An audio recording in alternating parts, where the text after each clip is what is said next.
Bueno, ahora vamos a entrar en lo que es el sermón de hoy. Sé que nuevas gentes han estado llegando a nuestra iglesia y les damos la bienvenida. Y solo quiero que sepan que el español no es mi primer lenguaje.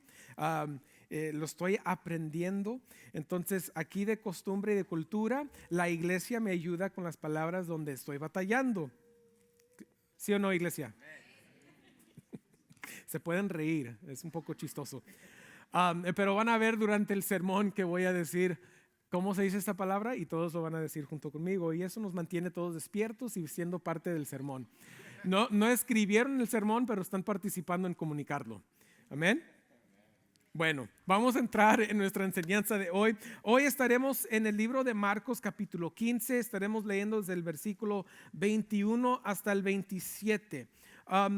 Estamos viendo la parte de la historia donde Marcos nos está dando la información sobre la crucifixión de Cristo Jesús, la crucifixión de Cristo Jesús. La semana pasada nosotros vimos el procedimiento judicial y la semana anterior donde Jesús estuvo frente de Anás, frente de Caifás y el Sanedrín de Israel, y luego después lo llevaron para su procedimiento judicial con Pilato, y luego Pilato lo mandó a Herodes. ¿Lo dije bien? Herodes, les dije, lo llevó con Herodes, y luego Herodes lo regresó a Pilato. Y después de esto fue cuando la gente decidieron pedir a Barrabás y dijeron y gritaron: crucifícalo. Crucifícalo están hablando de nuestro Señor Jesucristo, y Marcos nos dice que luego lo crucificaron, ¿sí? Empezó el proceso. Ahora, alguien me ha pedido vamos a decir, cómo y cuándo sucedió todo esto, porque vamos a llegar al punto del sermón donde vamos a ver que Jesús estaba bien cansado. Esto sucedió el jueves en la noche, todo inicia. Okay, el jueves en la noche Jesús fue al jardín después de haber cenado y tomar la cena de comunión de Pascua con sus discípulos. Él llega al jardín de Getsemaní. En el jardín de Getsemaní Jesucristo estuvo orando y le pidió a sus discípulos que se durmieron que oren, porque dice él estaba muy angustiado hasta el punto de la muerte. Es decir, que él tenía un peso sobre él por lo que ha de venir, que él sentía que en ese momento él podía fallecer y perder su vida en ese momento. Él fue, él ora, o él va, él ora, y su oración es sencilla. Es una oración muy sencilla, pero muy poderosa, porque su oración fue esto: Padre, si es posible, remueve esta copa de mí. ¿Okay? ¿De qué estaba hablando Jesucristo? Jesucristo estaba hablando de la copa, el contenido de esta copa era el pecado del mundo y la ira del Padre sobre el pecado. Él sabía que esa copa es lo que lo esperaba en este momento de su vida, y él pedía alguna otra manera de cumplir la voluntad del Padre, pero él no recibió esa respuesta de Dios, y entonces él ¿cómo se puede decir? Él aceptó su tarea, se sometió a la voluntad del Padre. Fue cuando le dice a sus discípulos: basta. ¿Okay? Y en este momento, cuando él termina de orar, viene Judas con los líderes religiosos, también con más de 600 soldados de los romanos que llegaron a arrestar o a prender a Jesucristo.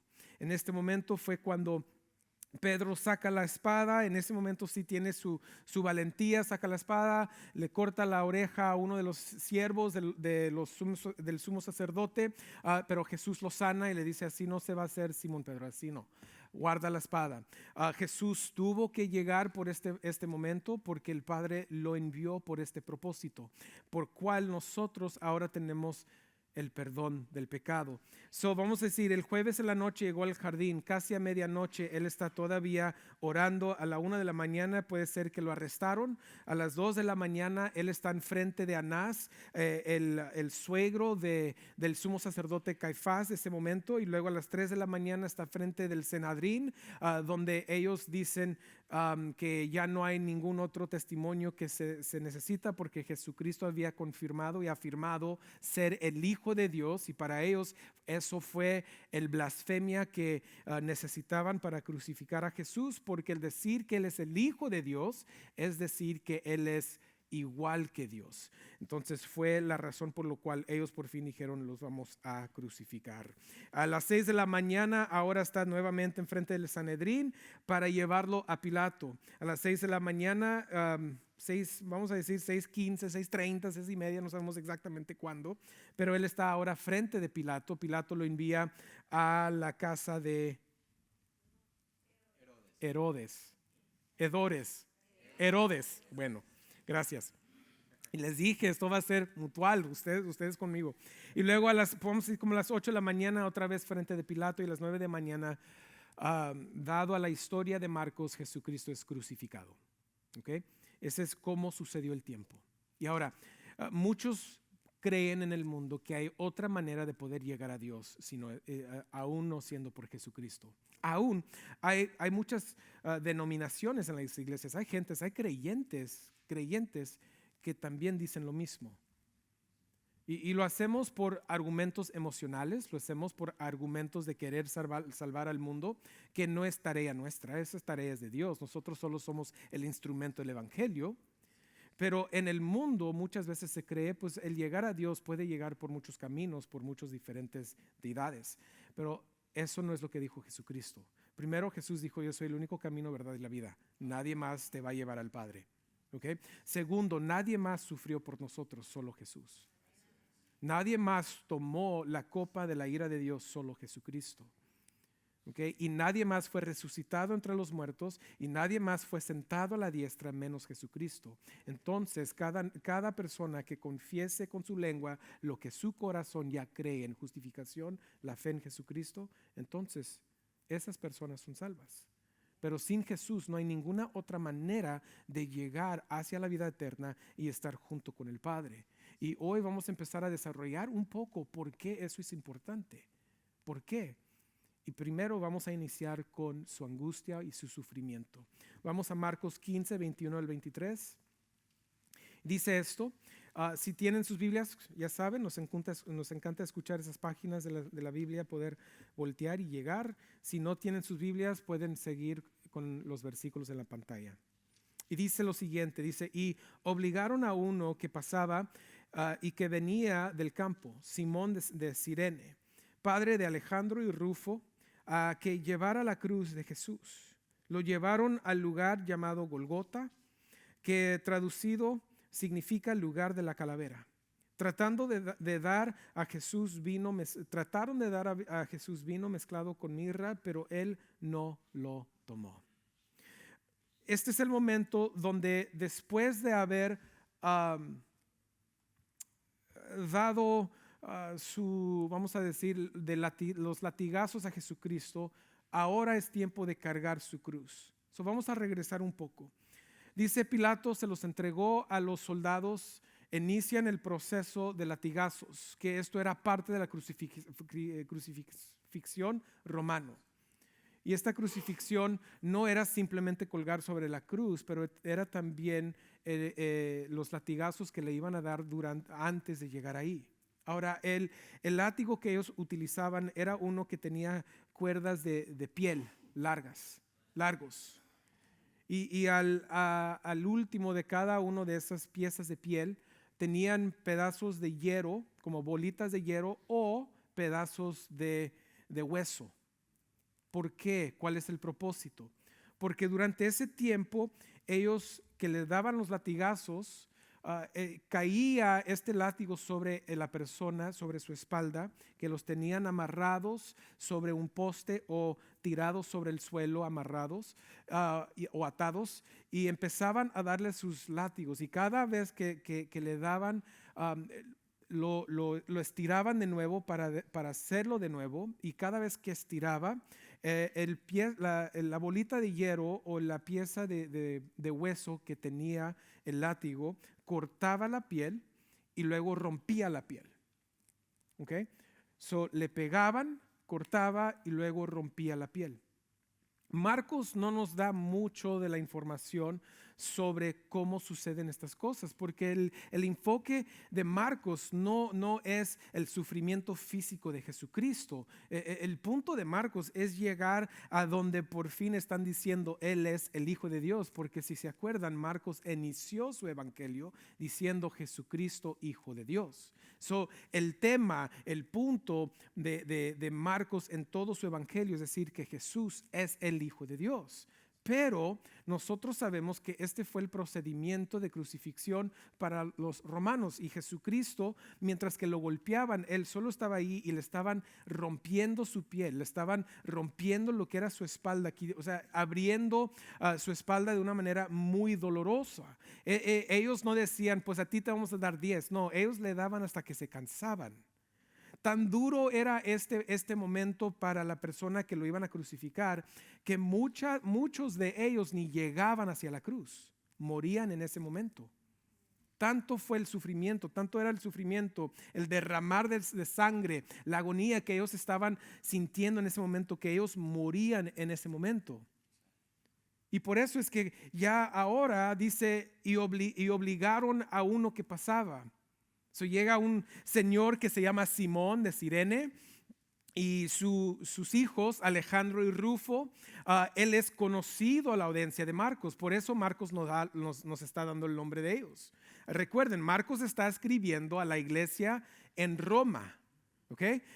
Y él está diciendo, llegó un hombre que se llama Simón. Simón es el padre de Alejandro y Rufo, que ustedes conocen. ¿Cómo sabemos eso? Pues Pablo, al cerrar el libro de Romanos en el capítulo 15, él está saludando, manda saludos a Rufo. Entonces nosotros sabemos que los hijos Alejandro y Rufo llegaron a ser parte de la iglesia, llegaron a ser parte de la fe. ¿Por qué? Porque su papá tuvo un encuentro con Jesucristo, no en las altas, sino en lo más bajo, en su sufrimiento. Y él fue obligado a cargar lo que fue el madero para Jesucristo. Ahora, él no estaba cargando lo que era toda la cruz, era solo la pieza horizontal de la cruz donde lo colgaban, pero esa pieza ya pesaba, se dice, históricamente se cree que pesaban como 100 libras. Entonces, después de tanto agonía, de tanto sufrimiento físico, después de la angustia que él tuvo en el jardín de Getsemaní, después de todo el abuso que él recibió mientras que estaba enfrente de el Senadrín, de que estaba enfrente de Pilato, y luego después de Pilato que lo entregó a los soldados, ahora Jesús está muy fatigado para poder cargar su cruz. Y interesantemente, los romanos no permitían que otros cargaran la cruz de alguien más, pero en este momento Jesús está tan fatigado que ellos dicen, no, ven, Simón, ven. Simón está allí, no está llegando para ver lo que está sucediendo con Jesús. Marcos nos dice que él estaba en el campo y ahora estaba entrando en la ciudad. Él ni cuenta, él ni estaba llegando, él no era parte de la audiencia que quería ver lo que estaba sucediendo. Él simplemente quería entrar del campo, pero en ese momento llegó a tener un encuentro con Jesús. ¿Cuántos de nosotros hemos tenido ese tipo de encuentro? Donde no estamos buscando a Dios, no estamos necesariamente buscando la fe, pero de repente de un lugar a otro llegó alguien y nos compartió el evangelio y nos llegó la fe. Muchos de nosotros ni sabemos cuándo nos llegó la fe, solo sabemos que nos llegó la fe. Ni estábamos buscando a Dios y 10 años después estamos aquí, estamos sirviendo, somos parte de una iglesia. ¡Wow! Eso es lo que le pasó a Simón. Simón no iba buscando un Salvador. Simón no iba buscando a ver lo que estaba sucediendo con Jesús de Nazaret. Él simplemente llegó y se confrontó, se enfrentó con lo que estaba sucediendo en este momento. Dice que lo llevaron al lugar llamado Golgata, y esto significa el lugar de calavera. Okay, esta palabra es lo que se traduce en lo latino como lugar de calavera, que ahora nosotros conocemos como Calvario. Y de allí es donde llega esta palabra. Y luego dicen que trataron de dar a Jesús vino mezclado de mirra, pero él no lo tomó. Iglesia, este tipo de bebida era una bebida que le daban a aquellos que estaban sufriendo y estaban llegando a este momento para poder quitarles el dolor, para poder ayudarles durante este tiempo. Piensen qué duro el dolor que Jesús está sufriendo. Y aún Él está todavía diciendo, tengo que sentir todo. Tengo que sufrir todo. Y sobre la cruz, Él tiene una conversación con uno de los ladrones que está al lado de Él, conscientemente sabiendo lo que está diciendo. El ladrón le dice, recuerda de mí cuando llegues a estar con tu Padre. Y que dice Jesucristo, este día te digo, estarás conmigo en el paraíso. Jesús no tomó ninguna cosa para quitarle el dolor, para evitar el dolor o para darle un estado mental o de nervios que no está consciente. Él solo está actuando, pero no lo está sintiendo. No, Jesús sintió cada momento de su sufrimiento, cada momento. Seguimos leyendo. Vamos a Marcos 15, 24 al 28.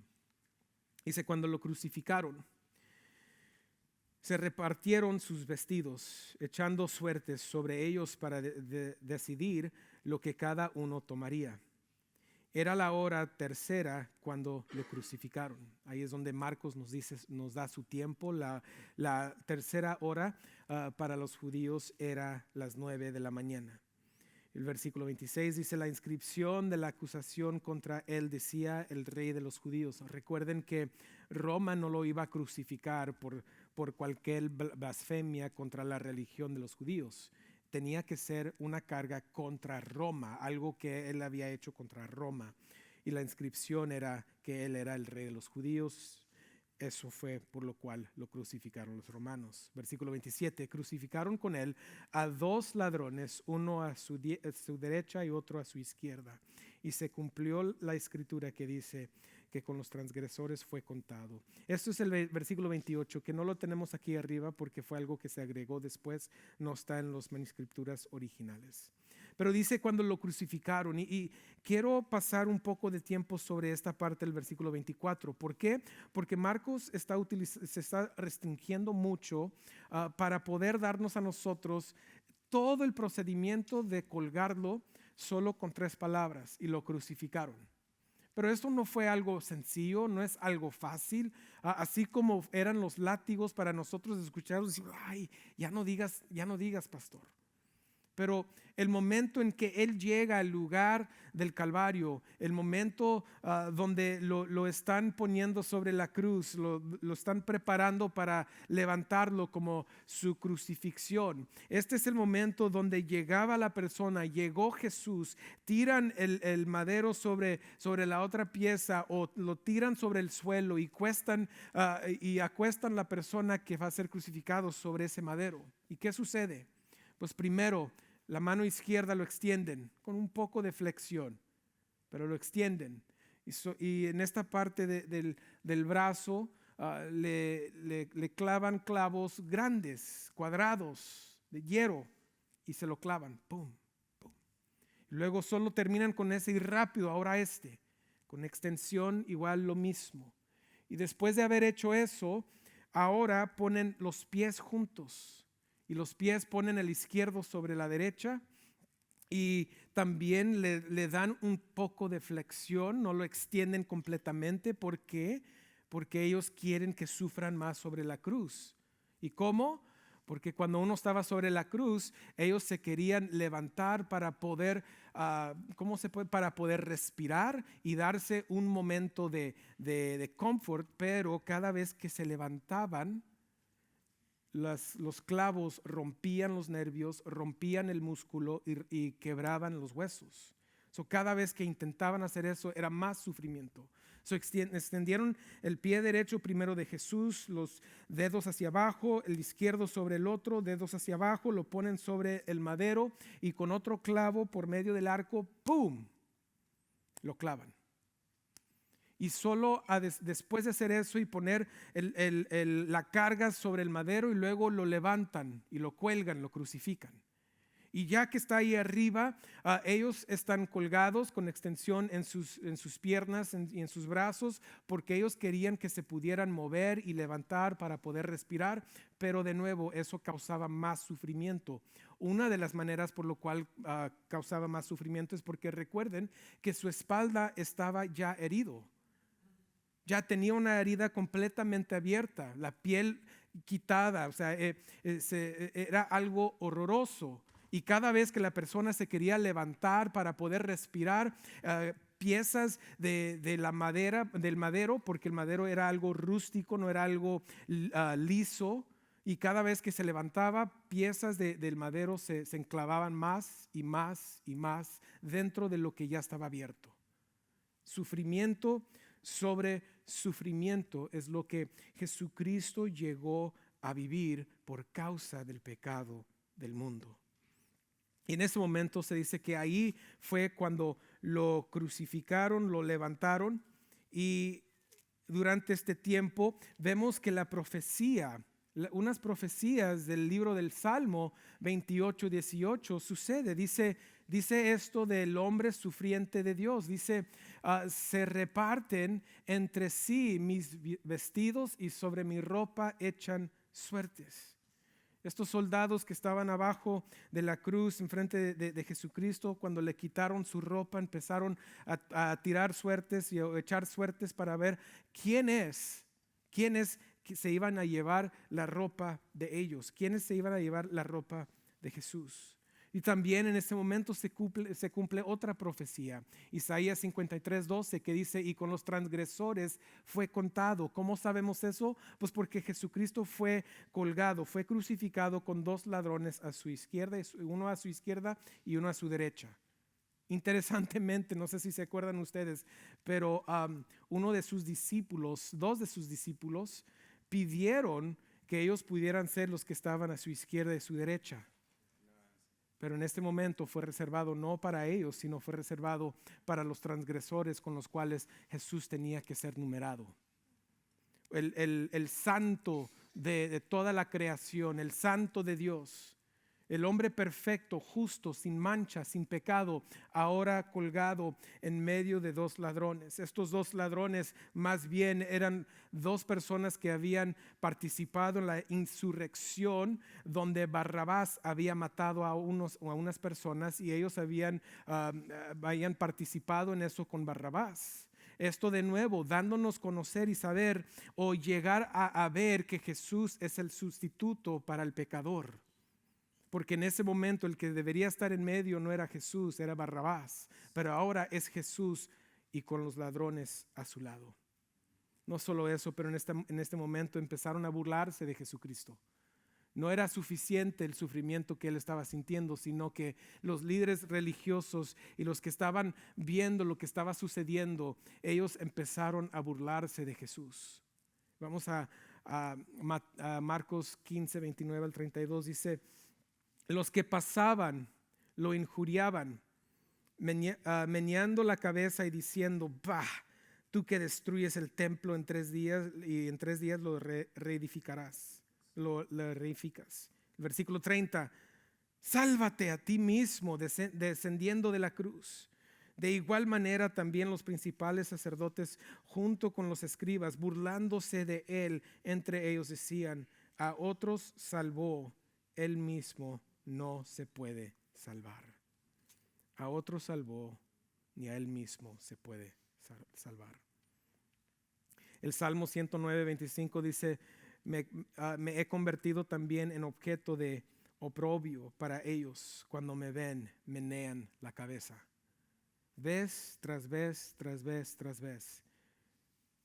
Del nacimiento, desde su nacimiento, su vida perfecta, sus milagros, sus enseñanzas, el odio de la nación hacia él, traicionado por uno de los suyos, Judas, entregado en manos de los judíos y luego entregado a las manos de los gentiles. Todas las profecías cumplidas en Jesucristo, uno tras otro. Dios fue soberano en todo este proceso, iglesia. Los judíos no lo querían crucificar en este momento. ¿Por qué? Porque era el día que iban a entrar ellos en el día de la celebración de la Pascua. Ellos no querían crucificarlo, pero en este mismo día, cuando los otros corderos del país se iban a sacrificar en el templo, fuera de la ciudad está el Cordero de Dios ahora colgado y sacrificado por todos nosotros. En el mismo momento, Juan el Bautista dijo: he aquí el Cordero de Dios que quita el pecado del mundo. ¿Cómo pudo vencer Jesús? Él venció por su sufrimiento. Él venció por su obediencia. Él venció porque estuvo dispuesto a someterse y humillarse, a estar colgado con dos ladrones insurreccionistas. Él estuvo dispuesto a tomar sobre él el sufrimiento y aún la burla de los demás. Y interesantemente, y aquí quiero llegar un poco para nosotros poder aplicar algo de esto. En este momento dicen los líderes religiosos: tú que salvaste a otros. Iglesia, piensen en ese comentario. Ellos están testificando de los milagros que hizo Jesucristo. ¿Saben lo que sucedió cuando Jesús resucitó a Lázaro de entre los muertos? Unos que estaban allí fueron y le mencionaron al sumo sacerdote y a los líderes religiosos. Se dieron cuenta de lo que sucedió. ¿Saben lo que sucedió cuando Jesucristo sanó al paralítico? Cuando Jesucristo sanó a aquel que estaba con lepra, al ciego que no había visto en toda su vida. ¿Saben lo que sucedió? Cada vez que existían estos milagros, o Jesucristo hacía estos milagros, los líderes religiosos se estaban dando cuenta. La mentira de ellos era que Jesús lo hacía por el poder de Belzebú o de Satanás. Pero ellos conocían, aún en este momento Jesús colgando sobre la cruz, ellos dicen: tú que pudiste salvar a los demás, a ti no te puedes salvar. Están testificando sobre lo que Jesús hizo. Ellos escucharon sus enseñanzas, ellos vieron. Porque cuando uno era sano ahora de lepra, ¿qué tenían que hacer? Tenían que ir con el sumo sacerdote a presentarse para ahora ya no tener ese título sobre ellos. Y ahora podían ellos estar en público. Ellos sabían lo que Jesús hizo y ni así fueron salvos. ¿Y por qué llegó a esto? Porque Simón de Cirene, él entró y ni estaba buscando a Jesús. Pero él entra y él tiene un encuentro con Jesús en su sufrimiento. Y él llegó a la fe, sabemos, porque sus hijos ahora están en la fe. Estos líderes religiosos vieron los milagros de Jesús y ni así llegaron. Y el problema con nosotros es que damos mucho pensar, nos dan mucho consuelo, señales, sueños, milagros. ¿Cuántos de nosotros hemos querido ver un milagro, un paralítico andar? Hemos querido ver un ciego ver, hemos querido ver un muerto resucitado entre los muertos. ¿Cuántos de nosotros hemos buscado cosas sobrenaturales para confirmar que nosotros amamos a Dios o que Dios nos ama a nosotros? Ellos vieron todo lo que hizo Jesucristo. Eso no los llevó a la fe, eso no los llevó a la creencia. De hecho, Jesús enseñó en una parábola el hombre rico y el hombre pobre Lázaro. Lázaro fue a estar con Abraham, es decir, que estaba en el lugar donde estaba Dios, estaba con Dios. Y el hombre rico, ¿a dónde llegó? Al infierno. El hombre rico al final de la parábola dice: manden a alguien que vaya y les diga a mis hermanos. ¿Y qué dice Jesús? Dice: si ellos tienen la palabra de Dios, ellos tienen la ley de Moisés y los profetas, que eso significa la palabra de Dios. Ellos tienen la palabra de Dios. Si no le creen a la palabra de Dios, no le van a creer a un hombre muerto andando. Les hago la pregunta a ustedes: si se les presenta un hombre muerto entre los muertos y se les presenta a ustedes y les dice Jesús es verdadero, ¿le van a creer o no? Jesús dice: así no llega la fe. milagros y señales no es el instrumento para llegar a la fe en Jesús. El único instrumento es el evangelio de nuestro Señor Jesucristo. Por eso dice Pablo, no me avergüenzo del evangelio, porque es el poder de Dios. ¿Hacia qué? La salvación. Hacia la salvación.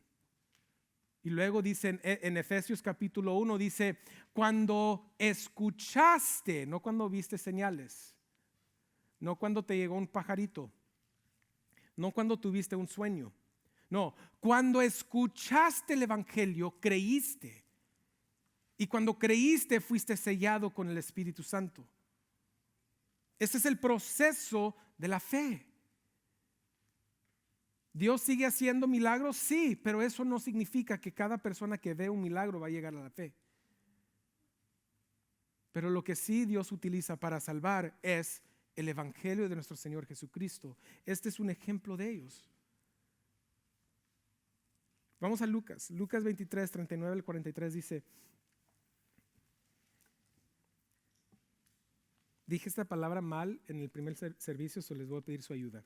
Uno de los malhechores que estaban colgados ahí le lanzaba insultos diciendo, no eres tú el Cristo, sálvate a ti mismo y a nosotros. Pero el otro le contestó y respondiéndolo dijo, ni siquiera temes tú a Dios a pesar de que estás bajo la misma condena. Nosotros a la verdad, justamente porque recibimos lo que merecemos por nuestros hechos, pero nada malo ha hecho. Y añadió, Jesús, acuérdate de mí cuando vengas en tu reino. Y en verdad te digo, hoy estarás conmigo en el paraíso.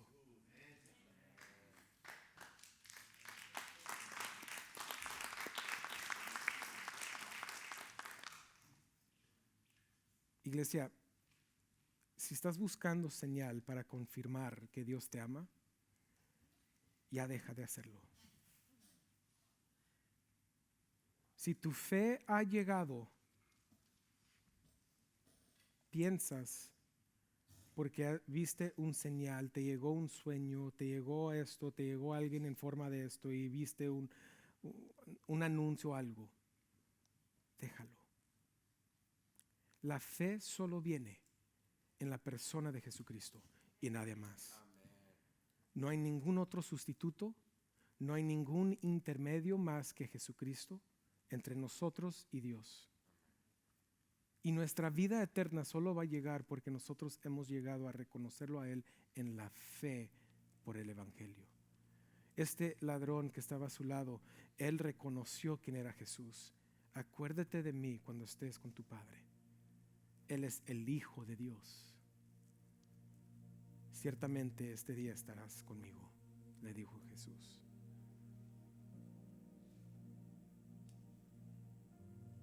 La fe genuina, iglesia, escúchenme, y se los digo con todo el amor. La fe genuina no requiere señales, no requiere sueños, no requiere ningún otro medio por lo cual nosotros deberíamos estar en paz con Dios. Estamos buscando señales cuando hace 2000 años la única señal necesaria se presentó y fue Jesucristo sobre la cruz. ¿Quieres señal? Busca la historia. Lee la historia. Lee los evangelios. Lee los libros históricos de Josefo, el hombre histórico de Israel, quien anotó todo lo que sucedió. Miren que después del tercer día o en el tercer día el cuerpo de Jesús ya no estaba en la tumba. Y unos dicen, pues los discípulos se lo robaron. ¿Van a morir por ello? O sea, eso está bien hasta el punto de que ellos tenían que ahora morir por esa mentira. ¿Ustedes piensan que iban a morir por esa mentira? No. Pero cuando ellos tienen la certeza de haber visto a Jesucristo resucitado entre los muertos, parados frente de él, sentado junto con ellos, Pedro, quien fue afirmado 3 veces por Jesús: me amas, Pedro, me amas, me amas. ¿Por qué? Porque Pedro lo negó 3 veces. ¿Ustedes piensan que todo eso fue mentira? No, fue verdad. Pablo dice: esto sucedió. Si no me creen a mí, vayan y pregúntenle a los más de 500 personas a quien Jesucristo se presentó. Lo que escribió Pablo en ese momento es algo histórico. Vayan, vean, chéquenlo. Lucas dice: yo he escrito todo en este evangelio porque lo investigué y todo resultó verdadero. Eso es lo único que necesitamos para la fe. Es el evangelio de nuestro Señor Jesucristo. Y si tú necesitas otro señal, es que Jesús no es suficiente. Él es el único camino, verdad y la vida.